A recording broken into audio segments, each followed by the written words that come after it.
we're going to have our take on the other takes that have happened around a really in-depth gambling story in the NBA.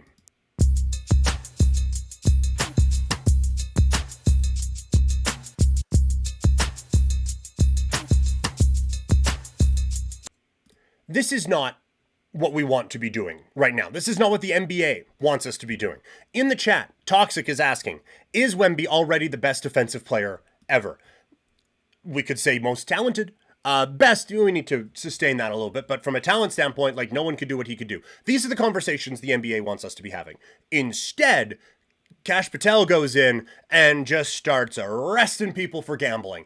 And we get the breakdown of what happened, and holy smokes, is it eye-opening. When we're talking about poker with like weird glasses and x-ray tables and card counting apps and everything like that, and we're looking at games being thrown, which has always and forever been one of the biggest concerns of every league ever in existence, is that happening.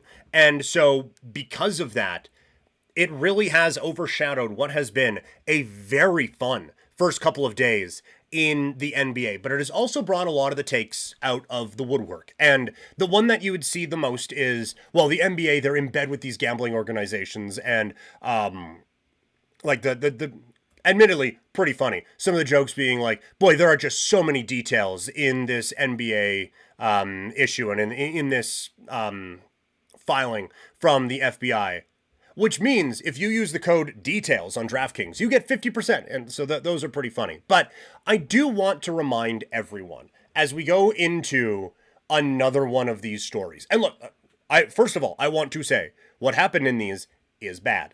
And players should not be throwing games. And players should not be involved in illegal poker games with the mafia. Probably doesn't need to be said, but feel like I should anyway, because it's going to come across really apologetic by me in a second here.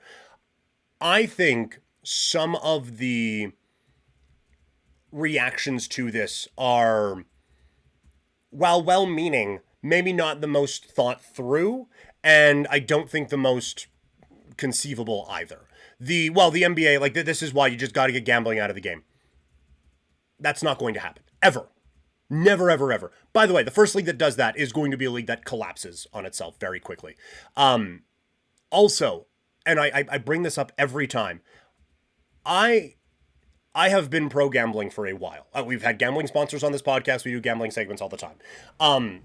And when it was being legalized, for lack of a better term, and being brought in, there was a lot of discussion of, oh, well, now this is going to mean all these different things. And I thought everyone was going crazy because we've been able to gamble on sports for a really long time. A, Vegas exists.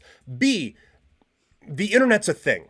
Like, for as long as the internet has existed, the joke I make is I don't think it was the first website, but it was probably like the fourth, was a sports gambling website.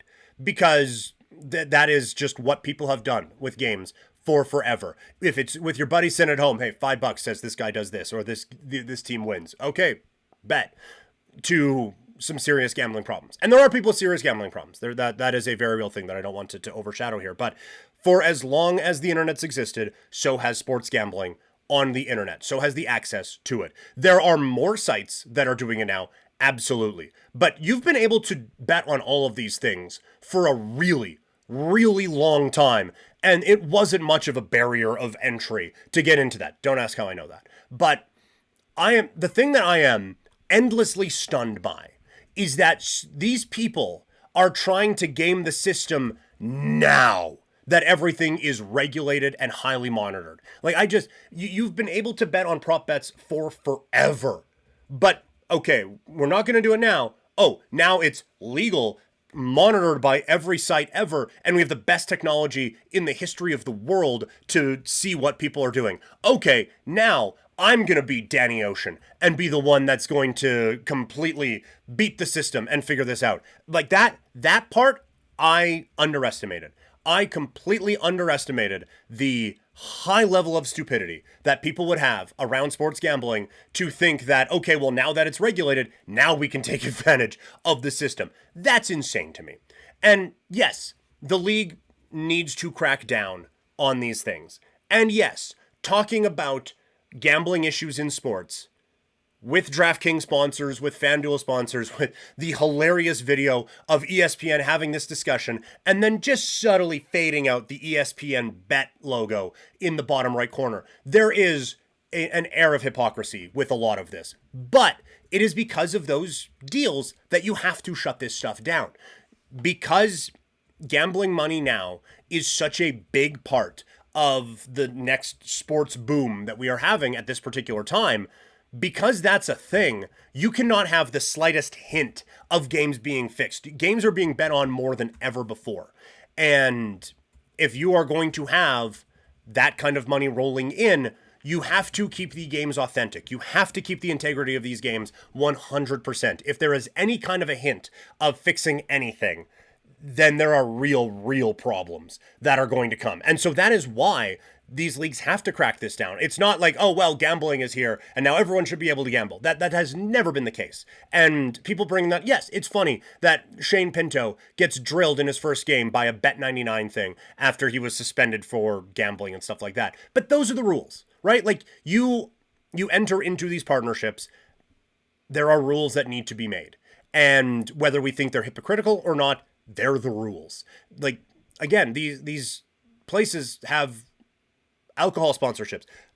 Max Verstappen is sponsored by Heineken. They make a joke about it in the commercial, being like, oh no, I'm driving, and stuff like that. But you can't then be, well, you have a bunch of drinking ads on your stuff, so these guys can drink and drive now, or can abuse alcohol. No, you can't do that. That just because you have got in bed with these things doesn't mean that it is now fair game to do whatever you want with all of these things. And so, look, I agree with Adam Silver saying that, like, the partnerships here actually do make it easier to track what is happening and to have things like that, or have things like this get caught. Do we really think that Donaghy was the only one who was gambling on sports since Pete Rose, and the only one throwing games and doing all this stuff since Pete Rose? No, that would be asinine to assume.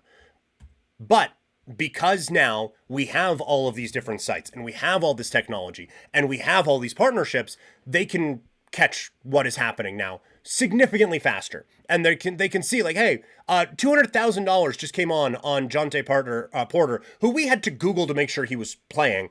So maybe we nip that in the bud. Hey, and maybe all of a sudden this Rozier thing looks a little suspicious. We can get on that because of the regulation and everything that's happening with these. You can catch them now. So to get away from that, I think I don't think it fixes this situation at all. Toxic asking in the chat, loaded question, but why do you think athletes gamble on a couple $1,000s when they are multimillionaires already?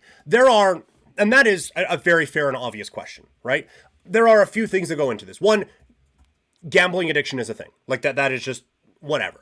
Not whatever. I don't want to dismiss it. Gambling addiction is absolutely a problem. And I am sure that the large numbers of athletes that there are, we cover a lot of ground there, right? So odds are a couple of them would be more susceptible to gambling issues and things like that. The other part of it is that they're competitors, right? Like when we are watching a game, and if I put with Toxic, if we did a watch along for just a random NHL game, Flyers Rangers on a Thursday, and I was like, hey, $1 says that the Rangers take this one.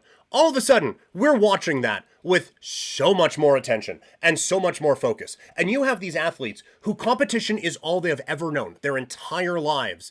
And for Rozier, he's playing on a dog shit Charlotte Hornets team. He's not really, that competitive edge isn't exactly getting itched. So you turn to gambling. But it's next level from that, because now just gambling on whatever, well, yeah, the stakes don't really mean that much to me. I need that competition. I need to figure this out. So what should I do? Let's make it illegal. Let's get the exhilaration of a crime is basically what I'm saying. But like there is some of that, right? Like there is a little bit of, okay, we're planning this thing. We're working on this. I am beating the system. I'm competing with the system. There we go. So I think because of how some athletes are wired, there's a little bit of that as well. Also, this is not the first time that athletes have been fiscally irresponsible over the years, right? Like there was the ESPN documentary on it, the 30 for 30 called Broke, where all these guys, like, why, if you have all these millions of dollars, why not invest in an accountant to keep things on the up and up and make sure everything's okay. No, I'm fine. I'm going to buy 18 cars for 20 different friends and do this, that, and the other thing. Like, athletes a lot have made a lot of mistakes with the money. So yeah, it does seem silly that they would go home and count $20,000 for a guy who's making 167 million of them. And for us, that is very difficult to comprehend. But I don't think it's the money. I think it's the competition aspect of it. I think in some instances, they're just dumb. I think that's certainly the Porter thing. And I think it's it's kind of the next level and the next evolution of, well, I got to look out for my boys, right? Like these guys have my back from day one. And sure, I've already bought them a house and a car, but now I can make them 20 grand a year without putting them on my payroll. Great. Fantastic. I can help them out with that as well. And so it's a lot of the issues that athletes have fallen into over the years just kind of multiplied because you have this new thing that is here. And so, again, I don't think any of that gets fixed by just taking gambling away. Like, if we just put a pause on everything, like, hey, we screwed up. Knocking things over a little bit here. I'm so amped up here. But look, we screwed up. We went too hard on this. We're just going to take all sports gambling away. We're just going to time machine this back where the only place you could gamble is Vegas and some European websites that people have easy access to, but we'll feel better about this anyway. We're going to go back to where we were before. Toothpaste back in the tube. I don't think that's going to help one thing. I really don't. Because of everything I just laid out, where these guys have made mistakes like this for a long time. And there is again, like if we are going to say that one of the big issues is gambling addiction, that addiction doesn't just get solved by, okay, well, now we've made gambling more difficult to do. There may be some who are like, oh boy, save me from myself. That's great. There are going to be others who are going to hitchhike their way to Vegas and try to get any kind of a taste of it that they can. Like that's just going to be what it is. And so I'm not saying like, oh, well, everyone's addicted to drugs anyway. Cocaine's legal. That's not exactly where I'm going with this. But I don't think that you fix as much if you just say everything is illegal now. Did you see the level of detail that they put into all of that poker stuff?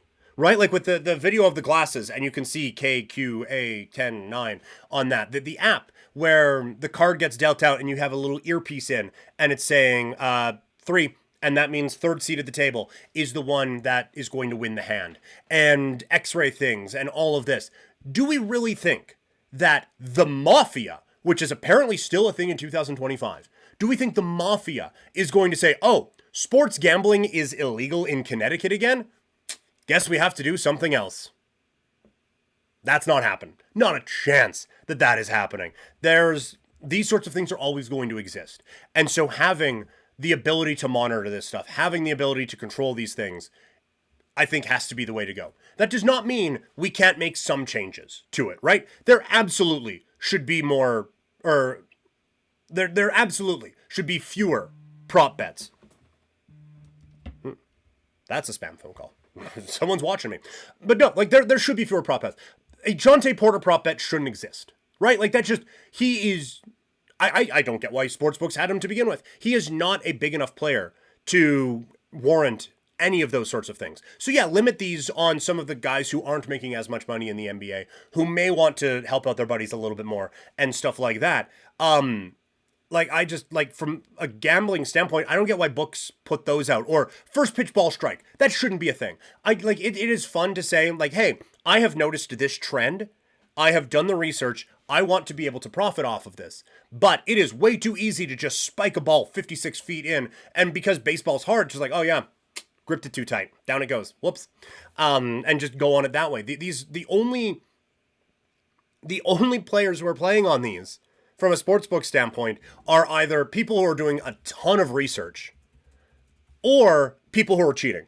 Like, you're not just going to get your buddy just randomly putting $1 down on Jonte Porter things. Or maybe that's the limit. You just make it, okay, it's $20. That's as high as you can go on these. We're not taking any big things on it. It's just $20. That's all you can do. And try to limit it that way so we don't get anything crazy there. Or the other way would be kind of forcing it into a parlay, but keeping it with single bet odds. So, like, you can do the same game parlay, and all of a sudden you're at plus 500 on a thing. Don't make it this, but make it, okay, it has to be first pitch ball first out strikeout, and a no-hit inning, minus 110. You know, like you have to hit three things that would be difficult to fake. One of them has to be in the positive, because it's a whole lot easier to throw something than it is to just be awesome, and still make it barely worth people's time to do that. My last thought on this: I wonder if this incentivizes leagues to punish tanking a little bit more. Because, to the point I just said, it is so much easier if we're going to throw things for betting. It's easier to throw things than it is to be like, no, man, I'm feeling it tonight. I'm going to put up 40. Bet on the over. Alternate line, bet me at 35.5. Oh, shoot, I'm playing Wemby tonight. Forgot, I only put up 25. Dang. Or something along those lines, right? So it is a whole lot easier to profit off of these things from the negative. And that would mean teams that are tanking.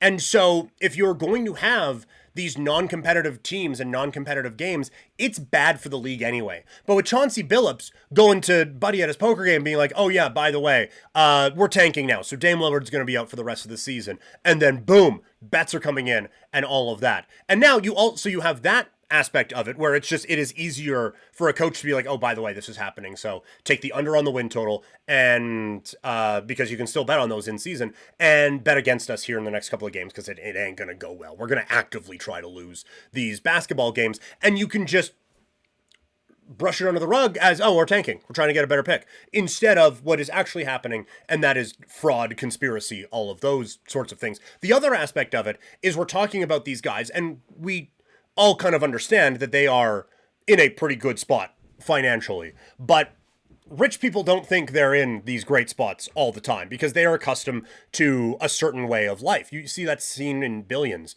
where he's like, how much do you have? And I think it's 40 million that he said, so 40 or 400. Either way, a preposterous amount of money. And they basically go through all the things that he wants to do, and he's broke in his mind because of the way of life that he has. Well, if you're on a tanking team, especially if you're a coach on a tanking team, there's a pretty good chance you're not hanging around to see how all of that gets to play out a little bit. So why not build up a little bit more of a nest egg over here with my poker buddies and letting them know that, oh yeah, just amp that up a little bit. Wet my beak a little bit, and let's go that way. So I do wonder if, because now we have seen a prime example of how all this can play out with tanking teams, I wonder if this now incentivizes leagues even more to try to get away from tanking clubs in their leagues. That's just something that kind of came to mind as this was playing out. Toxic in the chat: baseball and basketball are the easiest to rig. Hockey and football, some things have to go your way. LOL. Yeah. Oh, that's fair, right? Like the football ones, there are some that you could do, but it would still be difficult, right? Like you could do, if it's under 29.5, you can start to pull up, like that college kid did, the Greg Jennings the other day, where he's busting down for a touchdown, all of a sudden his leg gives out, and he's just dragging ass all the way to the end zone for a touchdown. You could do that, like, Mahomes is scrambling, and he decides to duck out of bounds because his run total was at 9.5 and he was at 8 yards and just needed to scoot out. Like, you can, but it is significantly more difficult. And hockey, it's so all over the place, those props are difficult to do anyway. Like, you don't have McDavid's first shot misses, but you could do like McDavid 1.5 shots, and that's just the game that he is just feeding Leon Draisaitl one-timers, right? Like, there are some that you could do, but yes, baseball, basketball, you have significantly more control over, especially baseball, where it is just a series of individual matchups and then the game's over. So there are ways that you can do that. 100% toxic. I agree with you there.